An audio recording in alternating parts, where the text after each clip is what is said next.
اعوذ باللہ من الشیطان الرجیم بسم اللہ الرحمن الرحیم فإذا قضيتم الصلاة فاذكروا الله قياما وقعودا وعلى جنوبكم فإذا اطمأننتم فأقيموا الصلاة إن الصلاة كانت على المؤمنين كتابا موقوتا صدق اللہ العظیم۔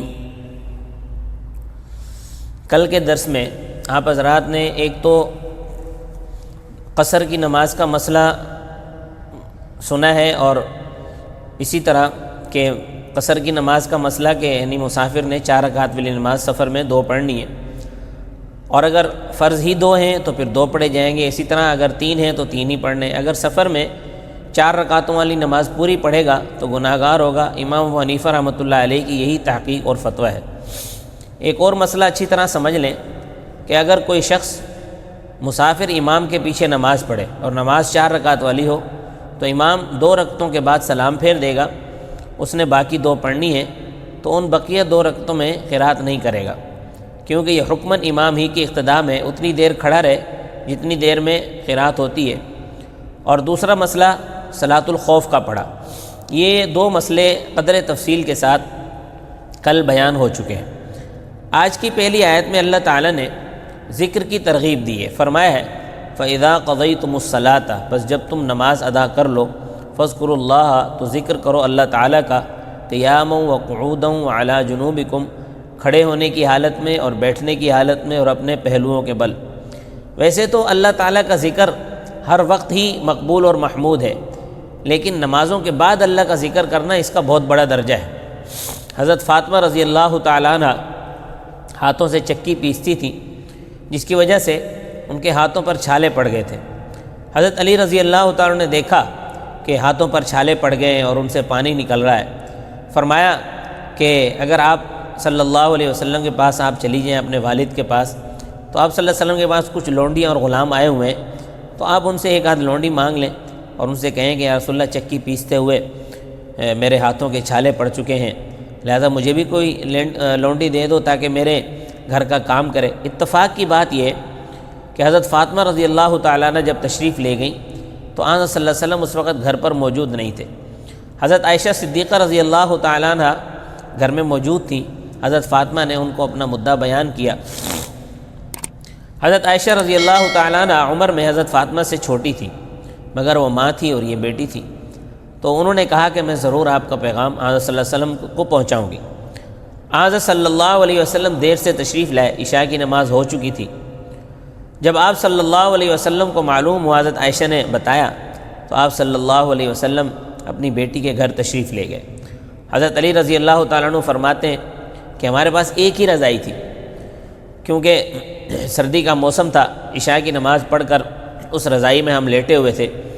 آپ صلی اللہ علیہ وسلم تشریف لائے، ہم نے اٹھنا چاہا، آپ صلی اللہ علیہ وسلم نے فرمایا اٹھو نہیں، بس لیٹے رہو، لیکن ہم پھر بھی اٹھ کر بیٹھ گئے، اور آپ صلی اللہ علیہ وسلم نے اپنے پاؤں اپنے لحاف کے اندر کر لیے کیونکہ سردی تھی۔ فرمایا کہ بیٹی مجھے تیرا پیغام ملا کہ تو نے کوئی غلام یا لونڈی مانگی ہے، میں تجھے غلام یا لونڈی سے بہتر چیز نہ بتاؤں؟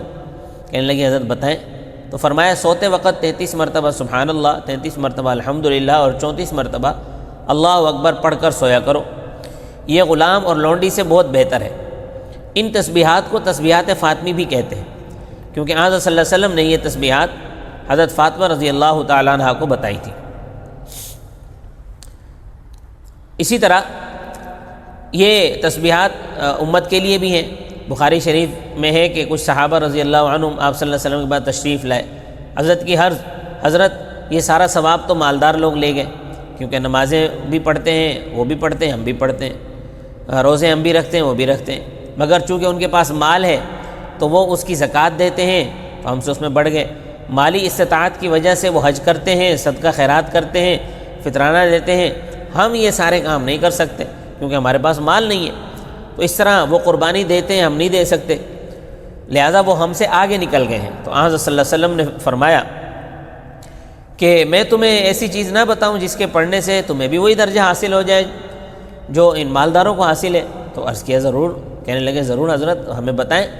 آپ صلی اللہ علیہ وسلم نے فرمایا فرض نماز کے بعد 33 مرتبہ سبحان اللہ، 33 مرتبہ الحمدللہ اور 34 مرتبہ اللہ اکبر پڑھنے کی برکت سے اللہ تبارک و تعالیٰ تمہیں ان کے برابر ثواب عطا فرمائیں گے۔ پہلے تو بڑے خوش ہوئے کہ ہمیں چند کلمات پڑھنے سے مالداروں کے برابر ثواب مل جائے گا، پھر پریشان ہو گئے۔ آپ صلی اللہ علیہ وسلم نے پوچھا کیا بات ہے؟ کہنے لگے حضرت جس طرح کلمات یہ ہم پڑھیں گے اسی طرح یہ مالدار بھی تو سن رہے ہیں، وہ بھی پڑھیں گے، تو پھر ہم ان سے بڑھ تو نہ سکے۔ تو اس موقع پر آپ صلی اللہ علیہ وسلم نے فرمایا ذالک فضل اللہ یؤتیہ من یشاء، یہ اللہ تعالیٰ کا فضل ہے، جس کو چاہتا ہے دے دیتا ہے، اس کو کون روک سکتا ہے۔ اسی طرح بہت سارے وظائف ہیں، بہت ساری دعائیں ہیں جن کے پڑھنے سے گناہ معاف ہو جاتے ہیں، جیسے کہ مسلم شریف میں لا الہ الا اللہ وحدہ لا شریک لہ لہ الملک ولہ الحمد وہو علی کل شیء قدیر اگر کوئی پڑھے تو اس کے سارے گناہ معاف ہو جاتے ہیں، چاہے سمندر کی جھاگ کے برابر ہو۔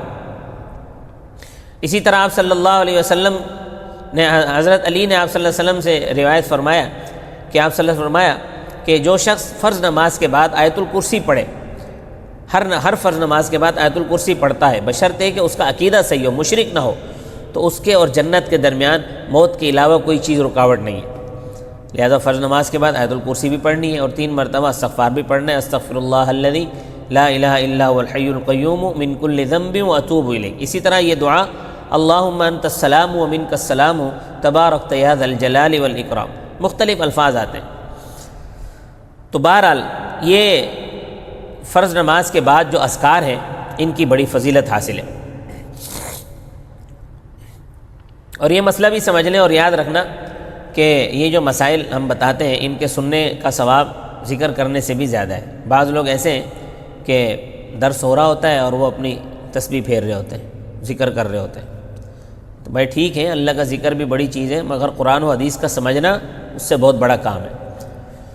تو اسی طرح فرمایا کہ جس شخص نے سورۃ الاخلاص پڑھی اس کو اللہ تعالیٰ 10 پاروں کا ثواب عطا فرماتے ہیں۔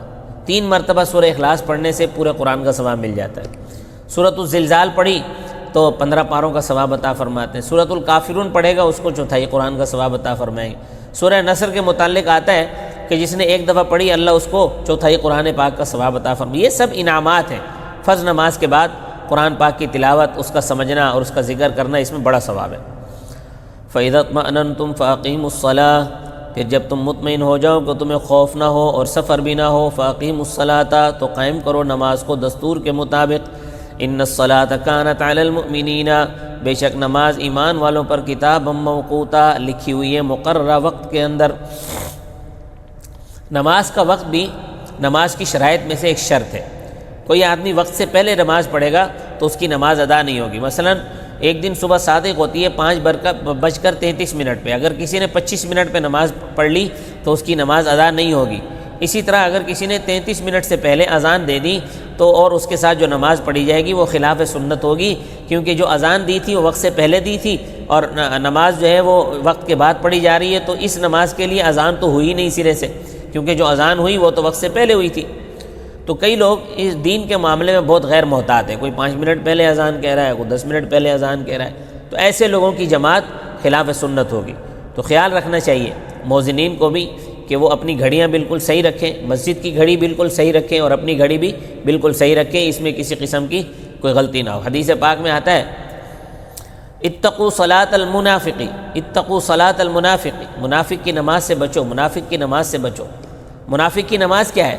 وہ اس طرح سمجھو کہ مثلا فجر کی نماز ہے اور یہ مزے سے سویا ہوا ہے، جب سورج نکلنے کے بالکل قریب ہوا تو جلدی جلدی اٹھا اور جلدی جلدی وضو کیا، کوے کی طرح ٹھونکیں ماری اور اٹھ کر پھر چلا گیا۔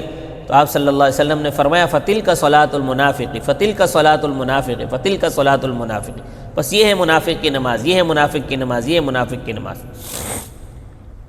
اسی طرح عصر کا وقت ہو گیا اور یہ مزے سے اپنے کاروبار میں مشغول ہے، جب سورج غروب ہونے کے بالکل قریب ہو گیا تو جلدی جلدی مسجد میں آیا، بھاگ کے جلدی سے وضو کر کے اور 2 ٹھونگے ماری اور اٹھ کے پھر بھاگ جاتا ہے، جس سے مرغا دانے چگتا ہے، تو یہ منافق کی نماز ہے۔ تو بعض لوگ غلط فہمی کا شکار ہیں کہ بخاری شریف اور نسائی شریف اور دیگر حدیثی کتابوں میں آن صلی اللہ علیہ وسلم سفر کی حالت میں یا بیماری کی حالت میں یا بارش کی صورت میں 2 نمازیں اکٹھی پڑھ لیتے تھے، مگر سوال یہ ہے کہ اکٹھی کس طرح پڑھتے تھے؟ وہ اس طرح کہ ظہر کی نماز مؤخر فرمائی اور عصر کا وقت شروع ہونے سے کچھ دیر پہلے ظہر کی نماز پڑھی، اور ظہر کی نماز پڑھ کے فارغ ہوتے ہی عصر کا وقت داخل ہو گیا تو پھر عصر کو اس کے مقام میں پڑھ لیا۔ اس طرح نہیں کہ ظہر و عصر جو ہے وہ دونوں ظہر کے وقت میں پڑھی یا عصر کے وقت میں دونوں نمازیں پڑھ لی، سوائے عرفات کے اس شخص کے لیے جو مسجد نمرہ میں نماز پڑھے، تو ان شرائط کے ساتھ جو وہاں کی ہیں، اور شام اور عشاء کی مزدلفہ میں اکٹھی پڑھے، ان کے علاوہ اور کوئی مثال اس کی موجود نہیں ہے۔ بعض لوگ جو ہے وہ بارش کی 4 بوندیں پڑھنے سے عشاء کی نماز مغرب کے وقت میں پڑھ لیتے ہیں، قطعاً ان کی عشاء کی نماز نہیں ہوتی، کیونکہ اللہ تعالیٰ کا ارشاد ہے ان الصلاۃ کانت علی المؤمنین کتابا موقوتا، بے شک نماز مومنوں پر لکھی ہوئی ہے مقررہ وقت کے اندر۔ آن صلی اللہ علیہ وسلم نے مغرب اور عشاء کی نماز اکٹھی پڑھی ہے، لیکن وہ اس طرح پڑھی ہے کہ مغرب کو مؤخر فرمایا اور عشاء کی نماز شروع ہونے سے وقت شروع ہونے سے پہلے مغرب کی نماز پڑھ لی، اس کے بعد عشاء کی نماز اپنے وقت میں پڑھی۔ ایسا نہیں کیا ہے کہ دونوں نمازیں ایک ہی وقت میں پڑھ لی ہو۔ تو نماز کا وقت یہ بھی نماز کی شرائط میں سے ایک ہے۔ آگے فرمایا وَلَا تَهِنُوا فِي ابْتِغَاءِ الْقَوْمِ، اور سستی نہ کرو دشمن قوم کی تلاش کرنے میں، دشمن کے پیچھے پڑو، اس کے ٹھکانے تلاش کرو، ان کو توڑو۔ یہ جنگی اصول کے عین مطابق ہے، دشمن کے ٹھکانوں کو توڑنا ضروری ہے۔ اے مومنو ان تکونوا تعلمون، اگر تم زخمی ہوئے ہو، کیونکہ ظاہر ہے لڑائی میں آدمی زخمی بھی ہو جاتا ہے، فإنہم یعلمون کما تعلمون، بے شک وہ بھی زخمی ہوئے ہیں جس طرح تم زخمی ہوئے ہو، کیونکہ کافروں کے وجود بھی تو خیر لوہے کے تو بنے ہوئے نہیں ہیں، آخر وہ بھی تمہاری طرح انسان ہے، مگر تمہیں اللہ تعالیٰ نے ایمان کی توفیق عطا فرمائی ہے، وہ دولت ایمان سے محروم ہے، اس لیے تمہارے اور ان کے درمیان فرق ہے کہ ان کا زخمی ہونا کوئی فائدہ نہیں ہے، تمہارا زخمی ہونے پر بھی اجر ہے۔ وَتَرْجُونَ مِنَ اللَّهِ مَا لَا يَرْجُونَ، اور تم اللہ تعالیٰ سے اس چیز کی امید رکھتے ہو جس چیز کی وہ امید نہیں رکھتے، یعنی تم اللہ سے ثواب کی امید رکھتے ہو، جنت کی امید رکھتے ہو، وہ کافر ہیں، ان کو نہ ثواب کی امید ہے نہ جنت کی۔ تو ان کے متعلق اللہ تعالیٰ نے فرمایا وَلَا يَدْخُلُونَ الْجَنَّةَ حَتَّى يَلِجَ الْجَمَلُ فِي سَمِّ الْخِيَاطِ، کہ وہ جنت میں داخل نہیں ہوں گے یہاں تک کہ اونٹ کی سوئی کے ناکے میں سے نکل جائیں، یعنی اونٹ کا سوئی کے ناکے میں سے گزر تو ہو سکتا ہے لیکن کافر جنت میں نہیں جا سکتا۔ دیکھو اونٹ کتنا بڑا اور سوئی کا سوراخ کتنا چھوٹا ہے۔ تو فرمایا جس طرح اونٹ سوئی کے ناکے سے نہیں گزر سکتا، اسی طرح کافر جنت میں نہیں جا سکتا، تو جنت کا داخلہ تو دور کی بات ہے۔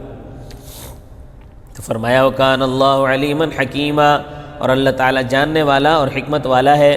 اللہ تبارک و تعالیٰ مجھے اور آپ کو عمل کی توفیق عطا فرمائے۔ وَمَا عَلَيْنَا إِلَّا الْبَلَاغُ الْمُبِينُ۔